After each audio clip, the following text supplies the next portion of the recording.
my name is Håkan and welcome to Ahrex fly tying.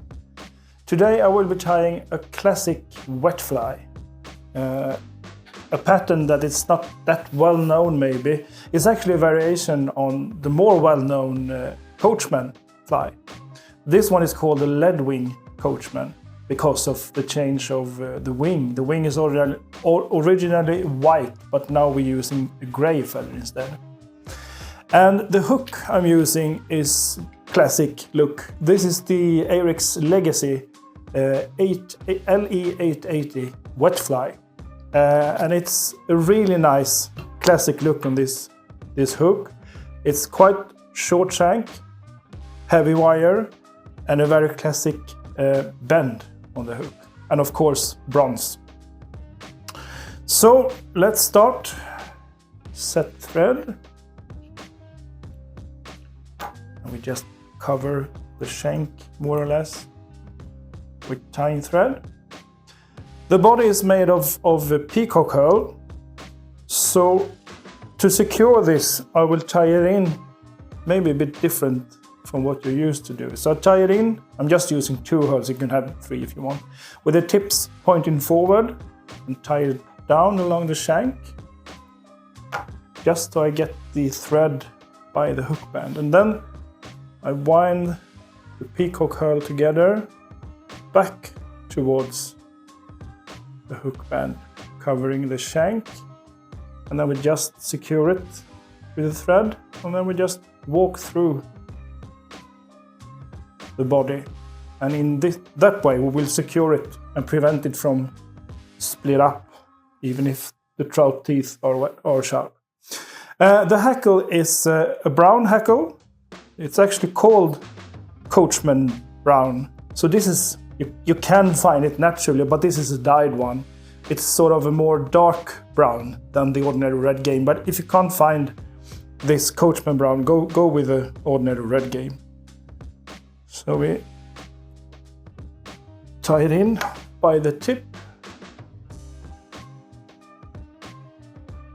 And then we make 2 or 3 turns. Folding back the fibers as we wind it, and then we just tie it in.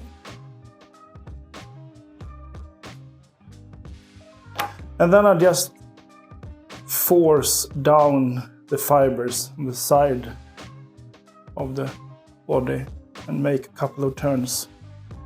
So we just have the hackle on the underside. The wings are made out of wing quill from, but you can use mallard. That should be my first option. But I found this J wing feathers, and they also have gray wing feathers, so that works as well.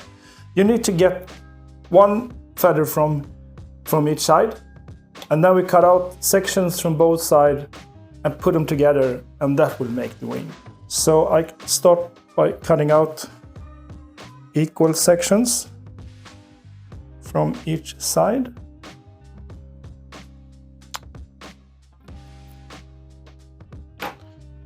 And for the tie in, to get this wing to keep the right shape, we need to make sure that the pressure from the tying thread is coming from straight up and straight down.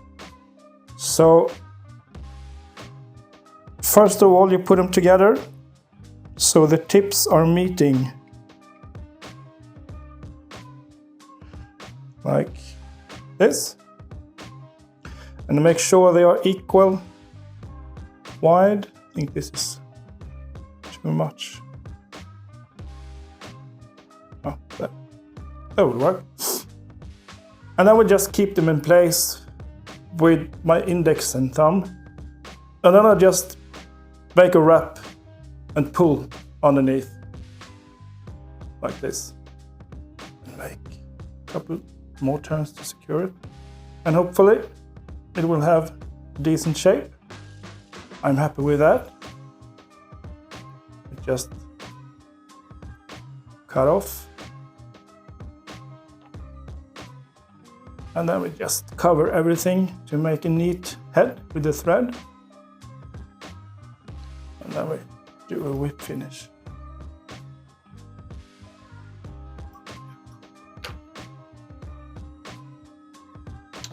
And there we have a Leadwing Coachman. Of course, if you want to do an ordinary Coachman, just change the wing for white duck instead of this gray.